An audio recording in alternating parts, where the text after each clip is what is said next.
बिस्मिल्लाहिर्रहमानिर्रहीम। अस्सलाम वालेकुम दोस्तों, दुनिया भर की नई सफ़बंदियों ने इस कुर्रे अर्ज़ पर बसने वालों को एक बार फिर सर्द जंग की तरफ धकेल दिया है, जिससे मुख्तलिफ़ खित्तों में और इलाक़ों में तसादम के वाज़े आसार नज़र आ रहे हैं। चीन और अमेरिका के माबैन इस सर्द जंग की वजह तजारती मुसाबकत है। अमेरिका ने ह्यूस्टन में चीन का कौंसल खाना बंद कर दिया है और जवाबा गज़ल चीन ने भी अपने शहर शेंगजो में अमेरिकी कौंसल खाने को बंद करते हुए अमेरिका पर इल्ज़ाम आयद किया कि कौंसल खाने का अमला चीन के अंदरूनी यानी दाखिली मामलात में मुदाखलत कर रहा है। इस तरह के तर्ज़ अमल का ख़दशों का इजहार अमेरिका के दानिशवरों और यूरोपियन थिंक टैंक ने 1990 में बरमला किया था कि चीन की बदलती पॉलिसी के तहत अब ताकत का तवाज़न बदल जाएगा। 21वीं सदी में मशरक़ ख़ुसूसन एशिया की सदी होगी, क्योंकि एशिया के बहुत से ममालिक माशी उभार आ रहा है और वो अमेरिका और मगरब के तसल्लुत से निकलने के लिए पर तोड़ रहे हैं। मगरब की ताकत का सूरज रूबाए ज़वाल था और अमेरिका और उसके इत्तेहादियों ने मशरक़ की उभरती हुई ताकतों ख़ुसूसन चीन को काउंटर करने के लिए मनसूबाबंदी का आगाज़ कर दिया और अमेरिका के न्यू वर्ल्ड ऑर्डर का तस्वर भी उसी मनसूबे का हिस्सा था। अभी ईरान में इंडिया से चाबहार रेलवे मनसूबे का वापस लेना, तुर्की की आज़ादाना खारजा पॉलिसी भी करवटें लेते हालात की कड़ियाँ है। लेकिन इस बार के हालात माजी की सर्द जंग से मुख्तलिफ होंगे, क्योंकि माशियत, टेक्नोलॉजी, सियासी इस्तेहकाम चीन में तीनों अवामिल बहुत मजबूत हैं, जिसमें इन मामलात में कमज़ोरियों से अमेरिका फ़ायदा उठा सकता था। अब तो रूस के मुकाबले में चीन की माशियत ज़्यादा मजबूत है और दूसरी जानब अमरीकी माशियत की बुनियादें इस कदर कमज़ोर हो रही हैं क्योंकि जदीद नौ आबादियाती और साम्राज्यी तसल्लुत की अपनी गिरफ्त ढीली हो चुकी है। टेक्नोलॉजी में चीन ने इस कदर तरक्की की कि अमेरिका की हाई टेक्नोलॉजी के हामिल अदारे लर्ज़ा बर अंदाम है, क्योंकि चीन की G5 टेक्नोलॉजी अब अमेरिका और मगरब की लूटमार और दुनिया में तसल्लुत के अज़ाइम खाक पे मिलते नज़र आ रही हैं और तरक्की पजीर ममालिक अब चीन से कदरे सस्ती टेक्नोलॉजी ले रहे हैं। इस तरह चीन अफ्रीका में अपने कदम मजबूती से जमा चुका है। मज़ीद बरआं लातीनी अमेरिका, ऑस्ट्रेलिया और एशिया के बहुत सी रियासतें अमेरिका के कमज़ोर होते हुए असर रसूख में अपने खुद मुख्तियाराना फ़ैसले करने की पोजीशन में आ गए हैं। लेकिन पाकिस्तान शायद वो बदकिस्मत मुल्क है जहां बतौर रियासत खुद मुख्तियार फ़ैसले करने की बजाय वो कहीं सजदा रेज़ होता दिखाई देता है। अपनी सियासी और माशी खुद मुख्तियारी मज़ीद गिरवी रख कर अबतरी का शिकार हो चला है। इस सिलसिले में हमारे पाकिस्तान के बड़े मशहूर दानिश्वर हैं प्रोफेसर निसार सफदर, जो कानूनदान भी हैं और बड़ी गहरी नज़र रखते हैं पाकिस्तान के तमाम मामलात पर।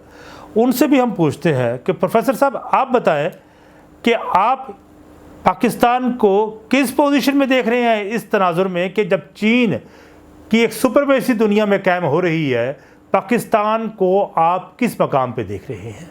पाकिस्तान एक आम मुल्क नहीं है। पाकिस्तान जोग्राफियाई तौर पर और नज़रियाती तौर पर एक ख़ास मुल्क है और इसकी खारजा पॉलिसी भी ख़ास तवज्जो चाहिए और उस पर हुकूमत को काफ़ी तहकीक करके इर्द गिर्द की दुनिया को समझ कर फिर खारजा पॉलिसी बनाना है और उसमें अमेरिका और चाइना दोनों इस वक्त मुतसादिम कुव्वतें हैं।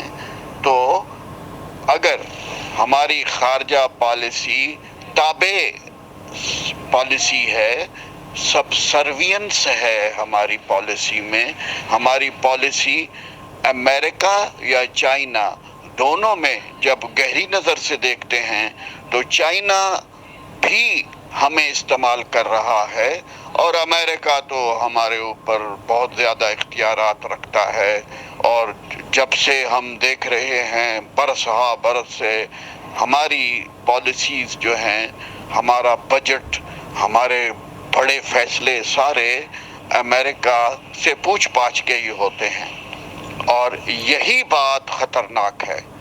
پاکستان کو بطور پاکستان کے ایک آزاد ملک کے ایک آزاد پالیسی بنانی ہے، اور چائنا اس وقت پھیلتی ابھرتی طاقت ہے، اور ایک ایسی طاقت ہے جس سے امریکہ اور اس کے سارے دوست ڈسٹرب ہوئے ہیں۔